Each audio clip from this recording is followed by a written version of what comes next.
So we are very grateful for ASH for allowing us to present the data for the exa-cel study. This is the first data on patients who are 5 to 11 years of age.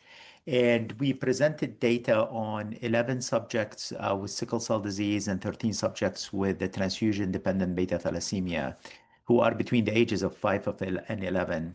The inclusion criteria for both pediatric studies was similar to what we have reported in the pivotal trial. Basically, transfusion-dependent beta-thalassemia patients needed to have a transfusion regimen of at least 100 mLs per kilo per year in the last 2 years prior to enrollment. And for those with sickle cell disease, they needed to have a minimum of 2 vaso-occlusive crises per year in the last 2 years. And what we have seen is actually that the collections, those pediatric patients collected much better in less cycles than what we have seen in our adult patients, but very similar to what we have seen in our adolescent cohort, 12 to 18 years of age. And every patient collected with 3 or less mobilization cycles. Now, when you look at the results, if you look at the transfusion-dependent beta-thalassemia, every single patient stopped transfusions at a median of around 1.5 months.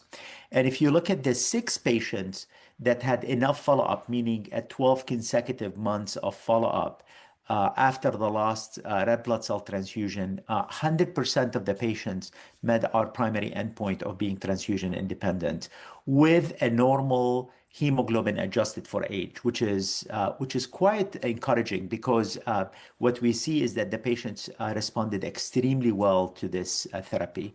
Similarly, in those with sickle cell disease, none of the patients after therapy developed any vaso-occlusive crisis. And for those patients that had long enough follow-up, again, 100% of the patients met our primary endpoint, which is being free of vaso-occlusive crisis for a year, or being hospital-free from admissions, which was our secondary endpoint.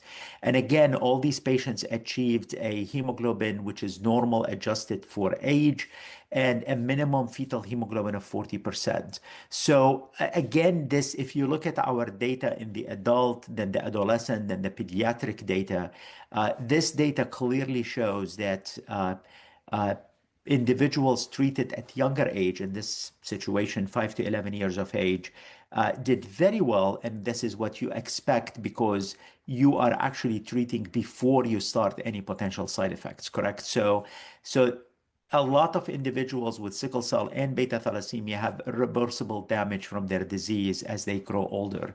And treating them early before these complications happen actually vouch very well to the fact they respond very well by the fact that we had 100% response in TDT and 100% response in sickle cell disease. The safety profile was consistent with what you expect with high-dose chemotherapy with busulfan and autologous transplant. 2 of the individuals with transfusion-dependent beta thalassemia developed a complication called veno-occlusive disease of the liver, and unfortunately, one of them passed away related to that complication, which has been reported as a side effect of potential busulfan chemotherapy. The rates of VOD in the TDT patients is very similar to what people have reported in individuals with undergoing allogeneic transplant for TDT. So our results are very encouraging. And again, it solidifies the idea that treating early is potentially better for patients than treating later after you develop side effects.